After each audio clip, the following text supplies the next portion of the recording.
Okay, this is site number 2. I placed it on a cottonwood tree. I've moved it about 50 yards from our other spot, which was just up this scrub oak and then down the other side. The reason I decided to bring it here was because there's a little spring coming up, and I decided to dig it out just a bit to provide a place for the water to pool up.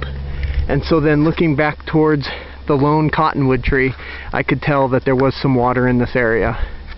Okay, here's Cienega Creek, flowing pretty much south.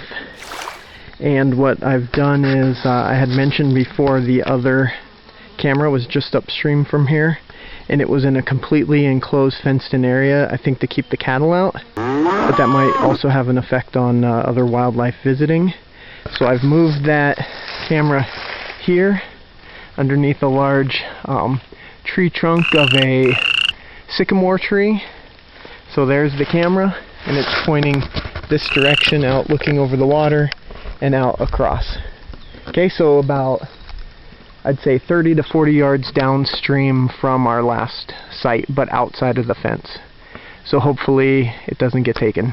Okay, it is March the 10th. This is the site that we've used before. We put it in the exact same spot. We called this site number 4, on the tree right here behind me.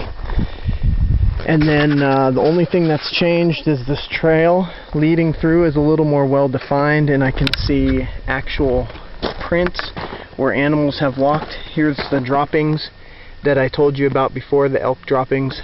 They've been stomped on a bit, so something's coming through here. The only thing is that a lot of the prints look like cattle, so we might see some cattle in the pictures, but they could be elk. It's kind of beat down pretty good. And again, we saw coyotes and birds, specifically ravens, at this site, and some rabbits. So let's see what we get. Okay, we got site number 5. I've actually hung the camera in the same exact place as last time. This is where we saw all the coyotes. I just wanted to show you there's quite a bit of tracks coming through here.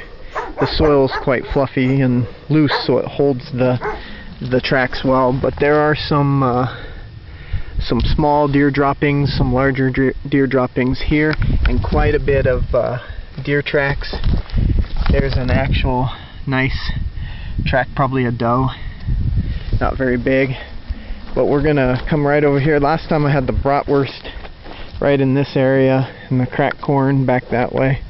I've moved the camera's perspective. It was on this branch here.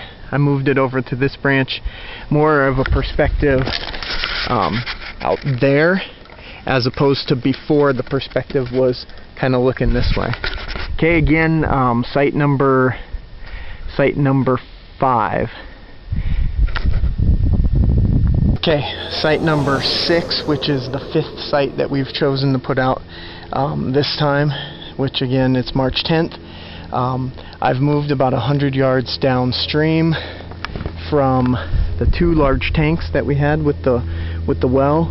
There's an overflow down here outside of the fence, some empty tanks, but the water bubbles up again here, and as you can see, there's cattails and a lot of prints leading to the water. Pretty heavily used area, and again, I moved just to the northeast of the original site, so we're about maybe 80 to 100 yards northeast. I found a nice spot for the camera right up underneath this big mesquite tree, and it's pointing right there towards the water. It's got some green grassy area. Again, this is the site just to the northeast of where we saw all the javelina. Alright, let's take some pictures.